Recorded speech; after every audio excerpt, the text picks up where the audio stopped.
Raj cup season 7 November 21 ಇಂದ match start ಆಗ್ತಾ ಇದೆ. ನನ್ನ ಜೊತೆ ಟೀಮ್ ನಕ್ಷತ್ರ ಇದೆ.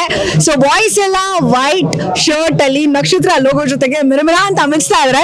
ಎಸ್ ಸರ್, ಹೇಗಿದೆ ಪ್ರಾಕ್ಟೀಸ್ ಮ್ಯಾಚ್ ಎಲ್ಲ? ಸೋತಿದ್ದೀರಿ ಬಟ್ ಓಕೆ, ಕಪ್ ಗೆಲ್ತೀವಿ. ಎಲ್ಲ ಸೋತಿಲ್ಲ, ಕೆಲವೊಂದು ಸೋತಿದೀವಿ, ಕೆಲವೊಂದು ಗೆದ್ದಿದ್ದೀವಿ. 100% ಕಪ್ ಈ ಸಲ ನಾವು ಹೊಡಿತೀವಿ. ನಿಮ್ಗೆ ಎಲ್ಲರ ಮೇಲೂ ತುಂಬಾ ನಂಬಿಕೆ ಇದೆ. ನಾನು ನೋಡ್ತಾ ಇದ್ದೆ ಸರ್, ಎಲ್ಲಿ ಕಾಕ್ರೋಚ್ ಸರ್, ಹಾ ನೀವು ಏನು ಸರ್ ಸ್ಟೇಜ್ ಮೇಲೆ ಫುಲ್ ಧೂಳೆಬ್ಸ್ಬಿಟ್ರಿ, ಏನು ಬ್ಯಾಟಿಂಗ್ ಬರಲ್ಲ ಅಂದ್ರಿ, ಬೌಲಿಂಗ್ ಬರಲ್ಲ ಅಂದ್ರಿ, ಬಟ್ ನಾನು ಅದೇ ಕಲಿತಾ ಇದ್ದೀನಿ. ಕಲಿತಾ ಇದ್ರ. ಸೊ ಚೆನ್ನಾಗಿ ಕಲೀರಿ, ನಾವು ನಿಮ್ನೆ ನೋಡ್ತಾ ಇರ್ತೀವಿ. ನಮ್ಮ ಆನಂದ್ ಸ್ಪೋರ್ಟ್ಸ್ ಇಂಡಿಯಾನಲ್ಲಿ ಲೈವ್ ಟೆಲಿಕಾಸ್ಟ್ ಬರುತ್ತೆ ಸೀಸನ್ 7 ರಾಜ್ ಕಪ್. ನಾನಂದು ನಿಮ್ನ ಹುಡುಕ್ತಾ ಇರ್ತೀನಿ ಟೀಮ್ ನಕ್ಷತ್ರ ಪ್ಲೇ ಬಂದಾಗ. ಮುಂದೆ ಬಂದರೆ ಆಯೋ ಬಿಡಿ, ಹಿಂದೆ ಬಂದ್ರೆ ಓದಿಯೋ ಬಿಡಿ ಅಂತೆಲ್ಲ ಹೇಳಿದ್ವಿ. Yes yes Vicky sir, so first match ಯಾರ ಮೇಲೆ ಇರುತ್ತೆ ನಿಮ್ಗೆ, ನಮ್ಮ ಟೀಮ್ಗೆ?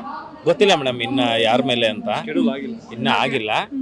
ಬಟ್ ನಾವ್ ಆಡ್ಲಿಲ್ಲ ಅಂದ್ರು ನಮ್ಮ ಓನರ್ ಬಿಡದೆ ನಮ್ಮ ನೀಟಾಗಿ ಆಡ್ಸಿ ಬೆಂಡೆತ್ತಿ PT ಮಾಸ್ಟರ್ ತರ ಬಿಡದೆ ಕಾಕ್ರೋಚ್ ಅವ್ರು ನೋಡಿ ಈ ಸರಿ ಮ್ಯಾನ್ ಆಫ್ ದ ಸೀರೀಸ್ ತಗೋತಾರೆ. ನೀವು ಕಾಯ್ತಾ ಇರಿ, ಖಂಡಿತ ನಮ್ ಟೀಮ್ ಚೆನ್ನಾಗಿ ಹೋಗುತ್ತೆ. ನಮ್ ಟೀಮ್ ಬಗ್ಗೆ ಗೊತ್ತಲ್ಲ ನಮ್ ಕ್ಯಾಪ್ಟನ್ ಯಾರಂತ, ಯಾರು ಹೇಳಿ? ಲೂಸ್ ಮಾಡ ಯೋಗಿ ಸರ್. ಹಂಗೆ ನಾವು ಒಂಥರ ಹೆಸರು ತರನೇ ಇರ್ತೀವಿ, ಯಾವಾಗ ಏನ್ ಮಾಡ್ತೀವಿ ಅಂತ ಗೊತ್ತಿರಲ್ಲ. ಹೌದು ಹೌದು. ಆಮೇಲೆ ಥ್ಯಾಂಕ್ಸ್, ನಮ್ಗೆ ವೈಟ್ ಡ್ರೆಸ್ ಹಾಕೊಂಡ್ ಬಂದು ನಮ್ಗೆ ಸಪೋರ್ಟ್ ಮಾಡ್ತಾ ಇದ್ದೀವಿ. ಸೊ ನಾನು ವೈಟ್ ಹಾಕೊಂಡು ಟೀಮ್ ನಕ್ಷತ್ರಗೆ ಸಪೋರ್ಟ್ ಮಾಡ್ತಿದ್ದೀನಿ. ಟೀಮ್ ನಕ್ಷತ್ರಗೆ ಆಲ್ ದ ಬೆಸ್ಟ್, ಒಳ್ಳೆದಾಗ್ಲಿ, ಕಪ್ ಗೆದ್ಕೊಂಡ್ ಬನ್ನಿ. Thank you.